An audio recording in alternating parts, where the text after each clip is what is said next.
In some of my more recent Flashback Friday videos, I've been taking a look at some of the fun Star Wars toys that I played with when I was a kid back in the 90s.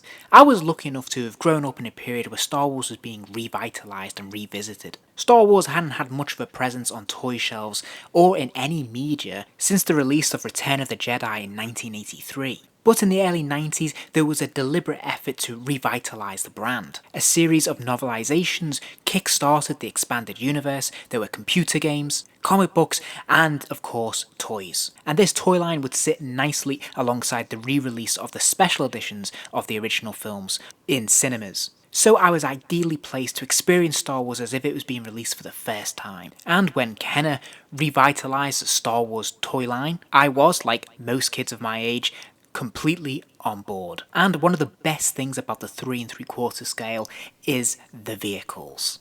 So today I'm going to be taking a look back at one of my absolute favourites, which was Darth Vader's TIE Fighter. So the first thing to note, of course, is the packaging, and you'll notice the branding is slightly different to what we've seen in previous videos. Whilst we still have the Star Wars logo and Darth Vader's head in the corner and the lightsaber band going behind, the colour of the lightsaber has been refreshed, whereas it used to be a red, it is now a green. And I think there's something very visually striking about the green over the red, and most of my memory as a child hunting down these toys in the toy aisles are of this green lightsaber card. Clearly, they've opted for a photo of the TIE Fighter here rather than any artwork, but they have added some cheeky laser effects and blaster effects, which I think is really cool. The reverse of the packaging has the same image of the TIE Fighter, with a handful of smaller images highlighting some of the toy's features. But you'll notice there's also this cut-out sort of fact file about the TIE Fighter as well, and there's a nice image there from the first film, which is pretty cool. And overall, this box is actually considerably more sturdy than some of the others. So the X-Wing, for example, was a very thin cardboard that was very easily crumpled, whereas this has retained its shape after all these years, and it has remained very firm and solid. So when you open it up, it is very easy to assemble. There's basically 3 pieces. There's the main body of the TIE Fighter and the 2 wings, which just clip into place, and it is quite a sturdy, large vehicle. The basic TIE Fighter toy was actually quite skeletal and quite brittle, whereas this is a nice, solid, chunky vehicle.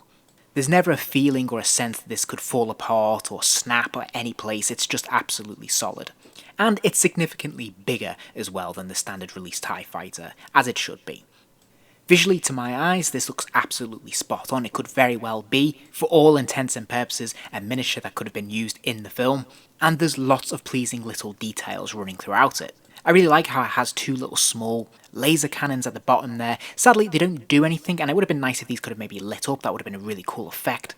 But I really do like this window effect here. I think this is very, very cool. And of course, once we seat the figure in there, we can just about see him, although he does tend to sit quite far back. And all over this vehicle, we can see lots of little grooves and rivets and bits and pieces that look like a bit of space tech, which looks absolutely fantastic. And I love the attention to detail that's running throughout this vehicle.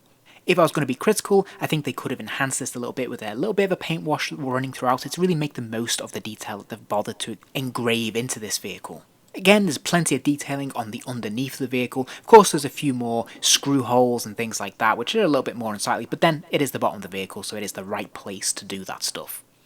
As usual, I always like to actually demo the vehicle with the toy it's intended to go with. Here, of course, is Darth Vader from the first wave of figures. And this should hopefully give you a good sense of scale. I think this is probably accurate. I think this looks pretty good to my eyes. So yeah, I'm very happy with it, and it should give you a sense of just how big this vehicle is. And whilst we're talking about Darth Vader, let's have a quick look at this figure now. As a kid, of course, Darth Vader was absolutely top of the list of the figures I wanted for this collection. And he didn't disappoint. I think the sculpt is absolutely quite brilliant for a 3 3/4 scale figure. Yes, he is beefed up, as all these figures are, but in Darth Vader it doesn't seem quite so inappropriate because Darth Vader was very, very tall and, yeah, quite menacing, so this works really quite well. There's not an awful lot going on when it comes to paint apps. There's a little bit of silver and some buttons on his chest there. Other than that, it is all moulded in that black plastic. But the sculpt itself is pretty solid and I'm very happy with it. The one thing I was never really keen on is his cape, which is again one moulded plastic piece. Thankfully it is removable, but it's a very hard plastic. It is moulded into one shape, so it's not flexible in any way really, and it does restrict a lot of the movements. So when the cape is on, it does tend to force him into one position, which hasn't quite hunched, but if you remove that, things get a lot better in terms of the articulation and the posing options that you can have. Now in terms of articulation, there's really only 6 points. He's got one at the head, which is a straight swivel, so he can move that around if you want. He's got a swivel at the shoulders so the arms can move up and down. He's also got a swivel at the waist allowing him to turn from side to side, and of course he has the same swivel in the hips as well, again allowing the legs to kick up and down.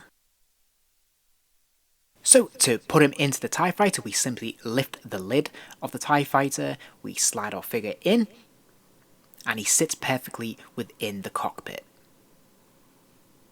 Inside the cockpit, there's actually a little bit of detailing in the mould, although there's no real paint apps, and there's one sticker in the central column which shows Luke Skywalker's X-Wing in the crosshairs, which is a pretty cool and unexpected little detail.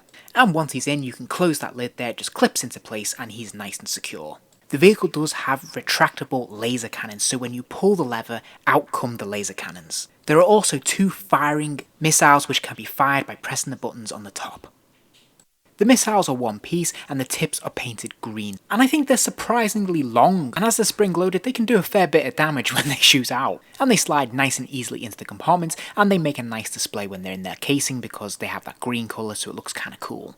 And that's it. Overall, I think this is a really fun vehicle. I do think there's a few opportunities that were missed here. It would have been nice if it had some electronic sounds like the X-Wing, some laser fire would have been kind of cool. Maybe Darth Vader saying, "I have you now," or something like that would have been kind of nice.